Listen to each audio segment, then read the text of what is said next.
भेदभाव या डिस्क्रिमिनेशन की शुरुआत तब होती है जब हम किसी को अपने ग्रुप से अलग कर देते हैं, यानी एक्सक्लूजन करते हैं, तथा जो सुविधाएं अपने लिए हमने लिए रखी है वो सुविधा से उस इंसान को बाहर निकाल देते हैं। यहाँ मैं सेक्स के आधार पर किए जाने वाले भेदभाव की बात कर रहा हूँ। मेल सेक्स और फीमेल सेक्स दोनों अलग अलग भिन्न होते हैं शारीरिक संरचना के आधार पर। जब अगर समाज पुरुष प्रधान है तो महिलाओं को समान अधिकार नहीं देना चाहता, क्योंकि अभी तक पुरुषों का वर्चस्व जो सैकड़ों साल से बना है खत्म हो जाएगा और संसाधन में बंटवारा, रिसोर्स शेयर होने लगेंगे और कोई भी आदमी शेयर नहीं करना चाहता, पूरा चाहता है।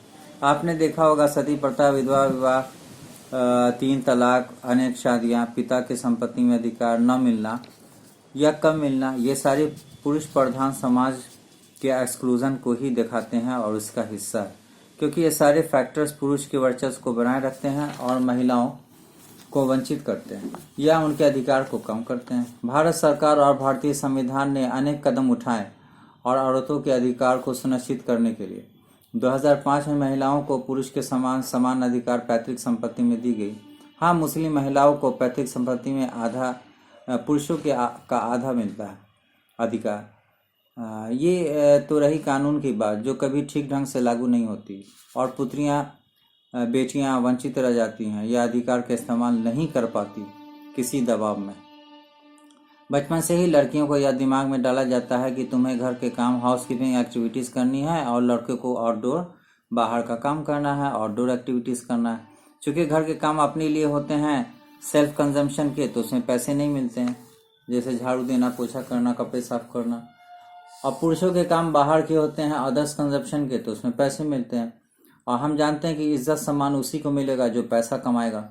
तो पुरुषों को पैसा मिलता है तो इज्जत मिलेगी, लड़कियों को नहीं मिलता है या घर का काम करती हैं तो नहीं मिलती है। तो इस तरह आप देखिए, जब बच्चियां छोटी होती है तभी उसको किचन सेट और डॉल दे दिए जाते हैं। खाना बनाओ, गुड़िया की शादी करो, तक दिमाग में ये बात डाल दी जाती है ताकि लड़कियां अपना काम पहले से समझ जाएं जो समाज ने निर्धारित कर रखा है और हिम्मत ना करें अपने अधिकार की। लेकिन लड़कियों को अपने अधिकार की लड़ाई खुद लड़नी होगी और इसका एक ही रास्ता है, वो है शिक्षा, एजुकेशन। अगर लड़कियां शिक्षा हासिल करती हैं तो वे अनेक प्रकार की सरकारी और गैर सरकारी नौकरियां हासिल कर सकती हैं। तब उन्हें सैलरी मिलेगी अच्छी खासी, उनकी इज्जत भाई, पिता और पति के नज़रों में बढ़ जाएगी। जब कोई इंसान आर्थिक रूप से मजबूत होता है तो सारे अधिकार वापस मिलने लगते हैं।